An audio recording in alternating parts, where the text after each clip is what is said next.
It's too good. Gokai Blue. It's too good. Gokai Yellow. It's too good. Gokai Green. Oh my god, I'm fucking cheesing. It's too good. Kaizoku Sentai Gokaiger!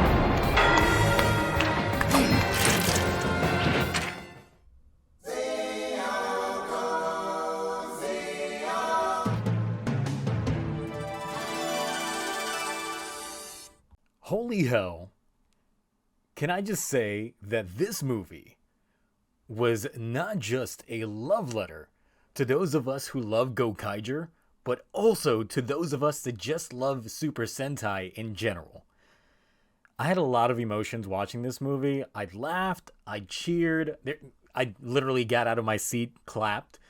I almost shed tears, but they were like tears of joy. But most importantly, I had fun watching this movie. Okay, so let's start it off with a little bit of backstory. Kaizoku Sentai Gokaiger originally aired back in 2011. It served as the 35th as well as the anniversary themed Super Sentai of that time. Overall, I would say that this show was universally praised, as I've yet to see or meet anybody that hates this season. The cast consists of the cunning Captain Marvelous, the badass Joe, the fierce Luca Milfi, the lovable Doc Don, and my thirst trap of the season, I'm.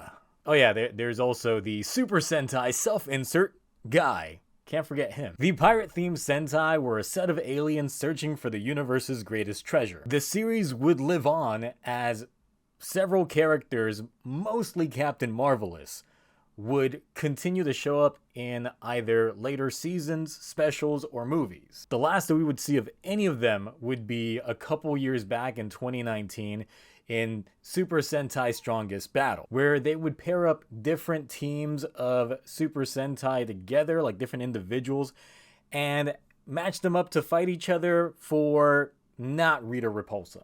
That brings us to this movie. It's been 10 years since the original show's airing, so in the very inconsistent and not really traditional sense of doing 10 years after Sentai specials, Gokaiger is up to take a swing at it. Now, I'm not going to go into the full synopsis of the movie, just give a little bit of a brief overview, just on some of the finer points that happened in the film. Ten-Gokaiger, from the very beginning, sets up a lot of false flags, making us believe that the team has split up. Guy, being the only Earthling of the team, is trying to find a way to keep the Earth safe. With gambling. Via the use of the collected Ranger keys that essentially holds the essence of the previous or Legend Sentai, they hold official tournaments with special matchups based on themes. And this is sounding a lot like Strongest Battle. Anyway, people bet on these matches, and it seems like mostly everybody is invested in these matchups. They're all headed up by the Ministry of Defense of Japan? Of Earth. Either way, 80% of the profits go towards protecting the Earth. Because, you know, if there was ever a problem, you throw money at it, and it solves it. Needless to say, this is all a ploy, and Guy falls for it easily. And, you know, if I'm gonna be honest with this, the villains of this film actually have a very valid point. Earth keeps being the center of conflict. Years after years of turmoil and just alien invasions, you know, demons coming from the ground, you know, all kinds of stuff. So why don't they just go and fuck everybody else's shit up for once? You're not wrong. As mentioned before, the film tries to make us believe that the Gokaiger have split up. The opening shot shows the manliest Joe ever looked, with a very bad wig, but he's standing over the wreckage of the Gokai Galleon.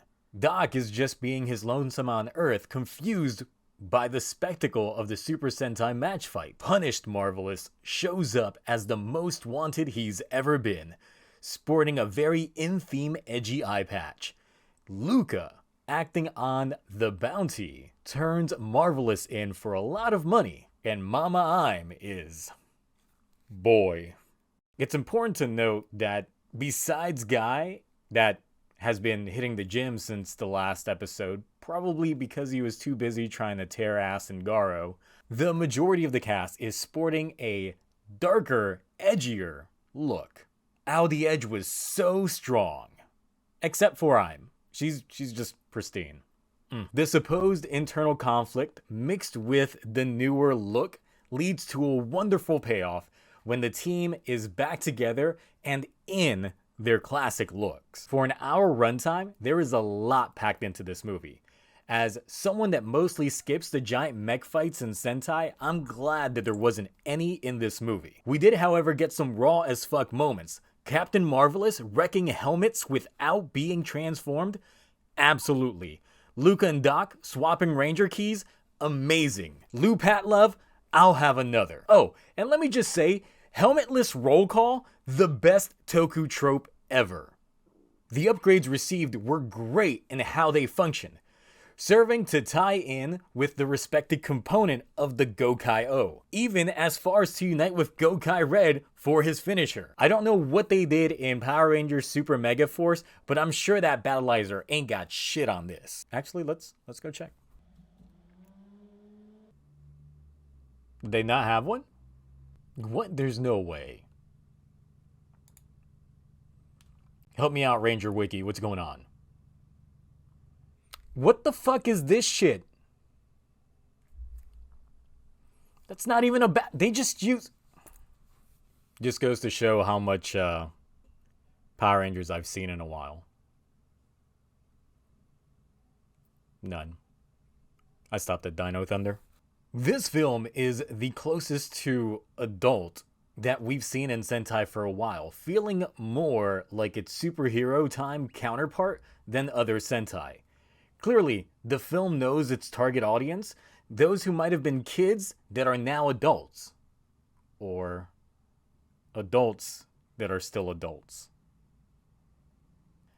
There's a good balance between action, suspense, humor, and nostalgia. It's a great counterbalance to what's going on in Zenkaiger at the moment. Gokaiger was and still remains, in my opinion, the best anniversary Sentai series, and I hope that these characters continue to make appearances, as their stories clearly aren't over. Oh yeah, I've got to rate this. It's getting an I'm A. Look, originally, Sentai movies felt as missable side stories or crossovers that didn't feel like they carried much weight. What Ten-Gokaiger did was reaffirm this team, while expanding on their characters, personalities, and the Sentai universe as a whole. There were great callbacks to the series, as well as some great self-cameo callouts.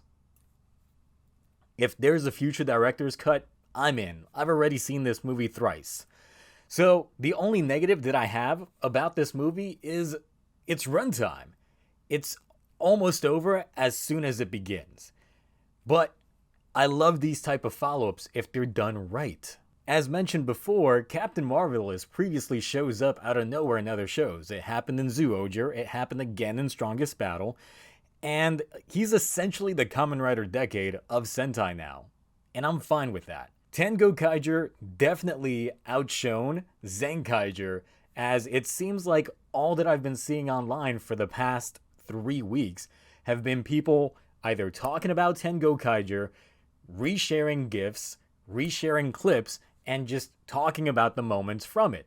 So clearly, this movie has had a strong impression on the fan base and the community as a whole. So obviously, I gotta ask, what did you think about the movie? And what would be your favorite scene? Would you like another Gokaiger follow-up on the 50th anniversary? That's 5 years away. Also, did anyone actually dislike this film? If so, what's wrong with you? I wonder if we're gonna get a Go Bust 10 next year.